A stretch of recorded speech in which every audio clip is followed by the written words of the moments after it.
Hi, we're coming to the game a little late here, but I can still show you what I've done so far. I've cut up a little more than one yellow onion, and this is 1 pound of Italian sausage. The Dashleys recommend hot Italian sausage. I don't use that. I put a little bit of lard in there because I'm semi-keto. I'm going to use seed oils, and I'm using the crock pot, so this can cook all day. I'm not going to put the noodles in until right before we eat. So what I have in there is 1 jar of Rouse sauce, tomato basil. I put in some Italian seasonings of my choice. Oregano, rosemary, and basically Italian seasoning. And then the diced tomatoes are going in a minute. And I'm going to boil these right before serving and just put them in the bowl so they won't get soggy. I'm going to brown the meat and then put it in the crock pot on low while I'm at work, and then I will put the dairy in, which would be Parmesan, mozzarella, heavy cream, and then boil the noodles right before we eat.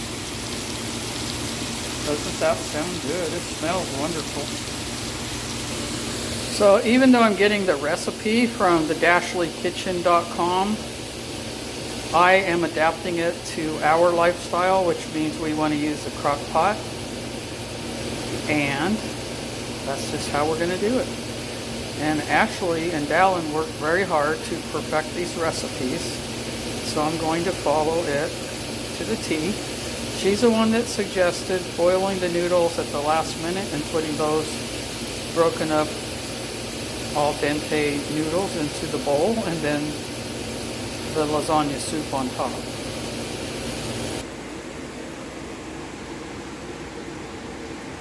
I just put this in there so it's not bubbling yet.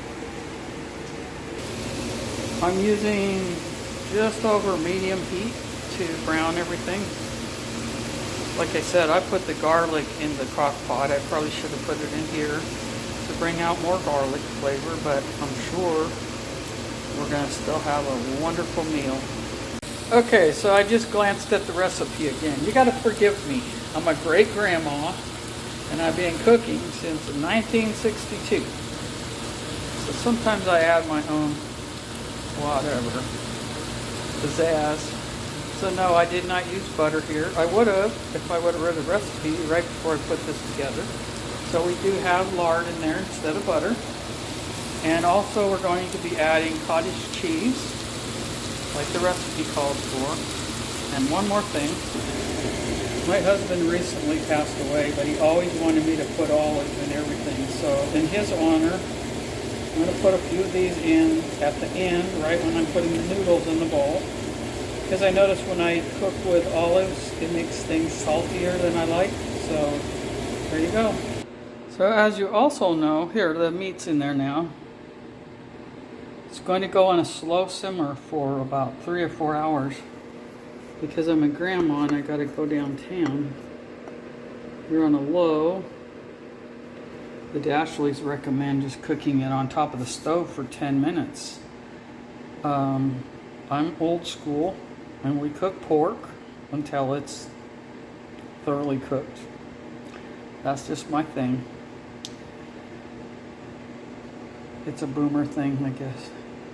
But it will be wonderful. As it's cooking, it'll all the flavors are going to go together. Here's another boomer tip. I got to take my vitamin D and my B12. If you're over 60, it's a good idea. Have that every day. And also, you need to have a little bit of golden crisp in your life. We used to call it super sugar crisp, okay? Don't be throwing shade on me. I love that stuff, and I want to enjoy my life. Okay, so here we are finished. I put most of the ingredients out here. And I'm gonna put a serving on my plate. These are most of the ingredients. So I guess it's a cross between a soup and not a soup because I didn't use the vegetable broth that they recommended. I decided to go ahead and put the noodles in the soup. I know that when we serve leftovers, the noodles will be soggier, but whatever. Maybe I'll eat all of this myself tonight. No, I'm just kidding.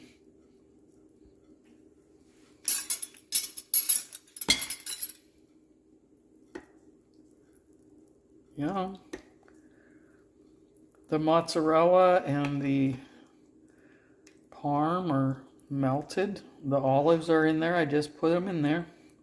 And the cottage cheese. I'm not really sure if I would put the cottage cheese again. That's when you know your cheese is melted just right, when it comes out like that. I'm going to put some of this in the oven. I think it'll go perfect with it.